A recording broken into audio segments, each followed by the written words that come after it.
The vein of gypsum is one of the most important geological formations of the Emilia-Romagna Apennines. The spectacular gypsum ramparts with high overhanging walls, sometimes over 100 meters long, is to be considered a real geological monument that indelibly characterizes the lower Imola and Faenza Apennines. Nestled between the oldest marlstone arenaceous formation in the south and the more recent blue clay formation in the north, characterized by the unmistakable presence of ravines, the vein of gypsum extends for a linear development of about 25 kilometers between the provinces of Bologna and Ravenna. Its uniqueness is its particular karstic rock of which it is made, the gypsum, which helps create over 200 caves for a total development that exceeds 40 kilometers.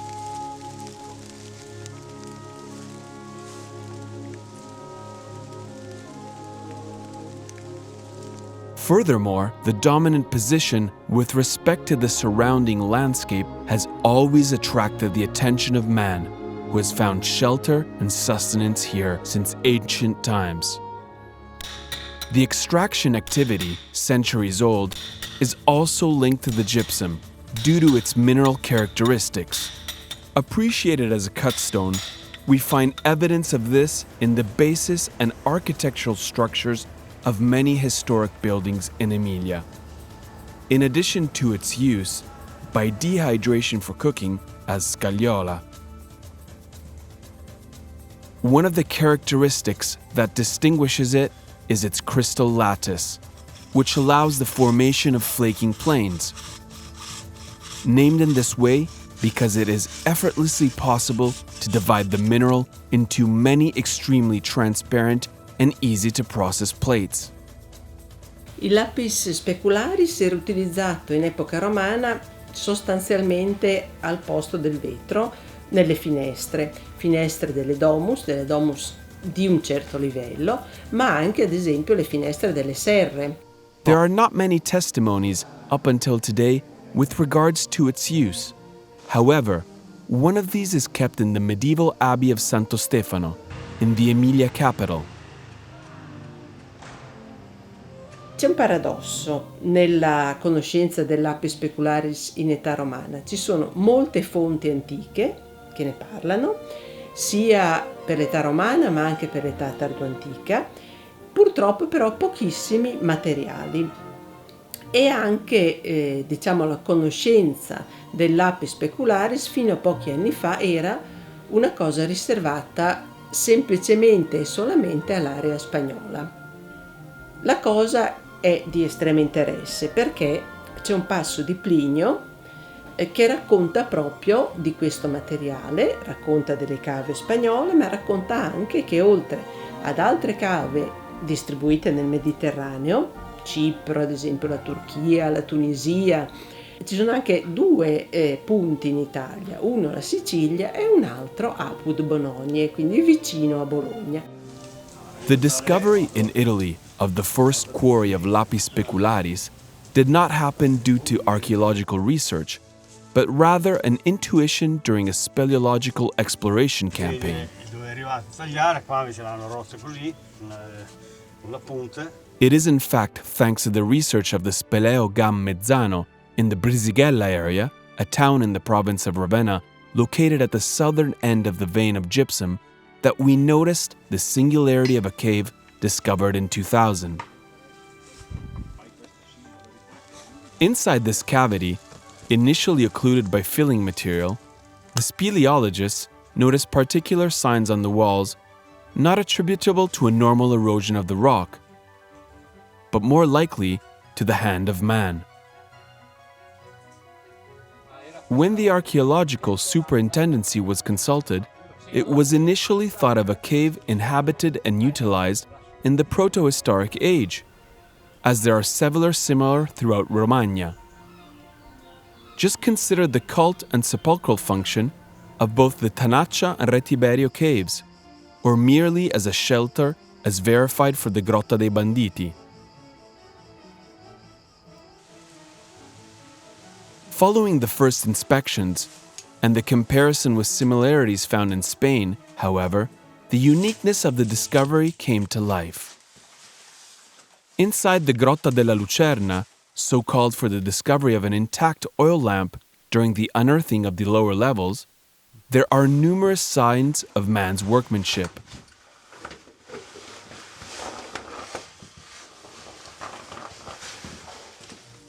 La ricerca archeologica che è stata condotta immediatamente dopo che si è avuta la certezza che questa era una cava ha portato alla scoperta di moltissimi frammenti di lucerne, che sono l'oggetto che ovviamente viene utilizzato maggiormente all'interno della cava.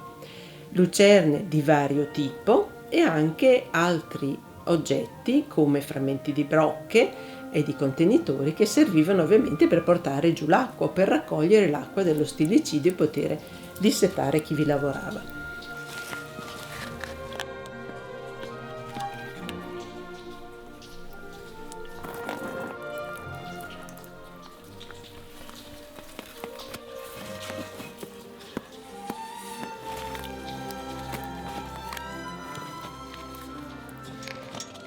In addition to the various chiseled signs that can be observed along the walls, used to reach the crystals for extraction and to soften and smooth the very narrow passages of the natural tunnels, there are steps,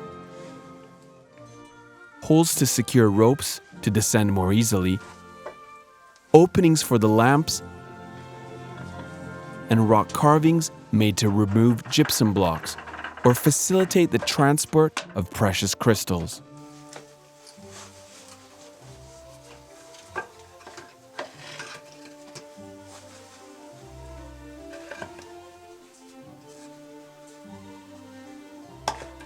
This discovery has triggered new investigations in the area, allowing to reconnect some data that previously had no logical explanation, such as the discovery on the opposite side, near Cacarnè, of a Roman age structure with construction features that make it difficult to refer to as a simple shelter for a shepherd or a farmer.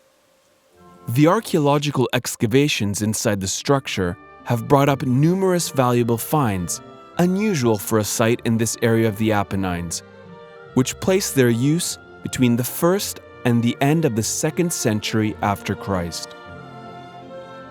Quando è stato scoperto nel 2005 non si aveva una spiegazione convincente della sua funzione. Poi, con la conferma dell'esistenza della cava della Lucerna, l'ipotesi più probabile è che potesse essere la base stagionale del procurator, cioè della persona che poteva in qualche modo sovraintendere appunto l'arrivo dei blocchi e poi il loro smistamento verso la pianura e quindi l'utilizzo nei dintorni. The fragments of lamps and other archaeological finds found in Grotta della Lucerna allow us to date its use between the 1st century after Christ and the beginning of the 5th century after Christ. However, since there are no finds that can be traced back to the 3rd century after Christ, it is not possible to know if the period of usage was one or if there were two distinct moments, in the first imperial Roman age and between the end of the same and the beginning of the late antiquity.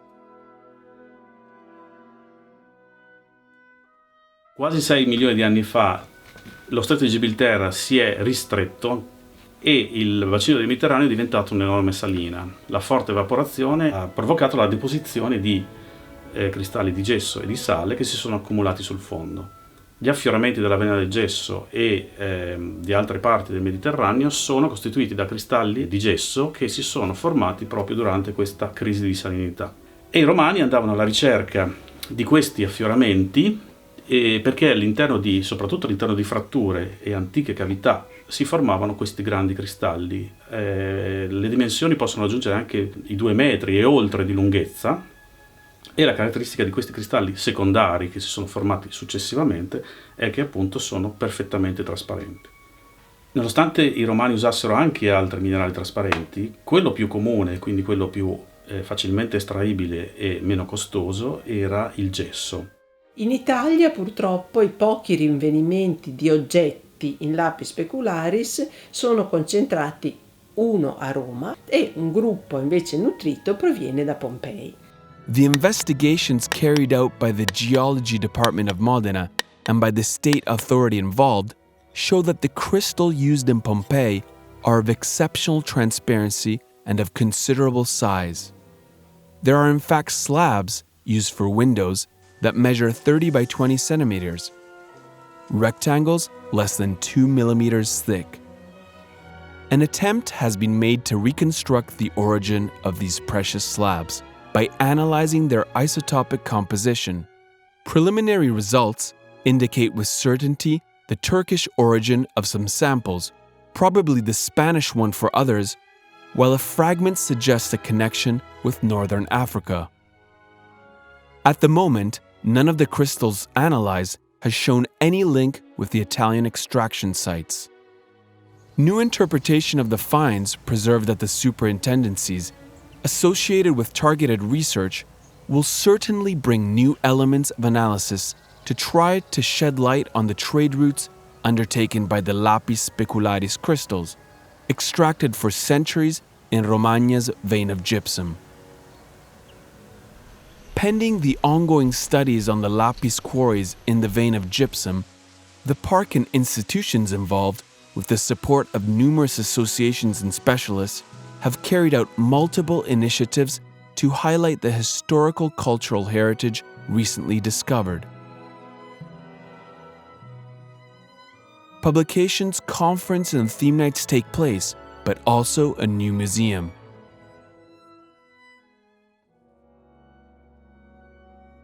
The upper room of the Torre Manfrediana in the Rocca di Brisighella has housed the Museum of Man and Gypsum since 2016.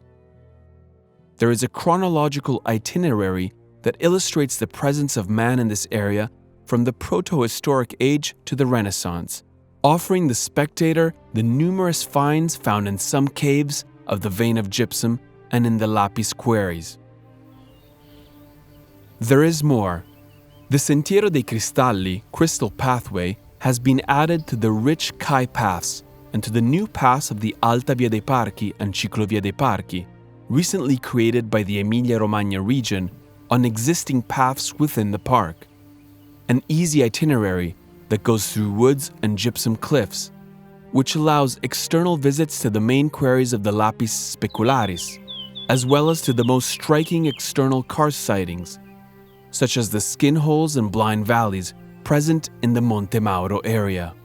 A path that also integrates direct links for further information into the signposts, for an experience that finds its completion in multimedia.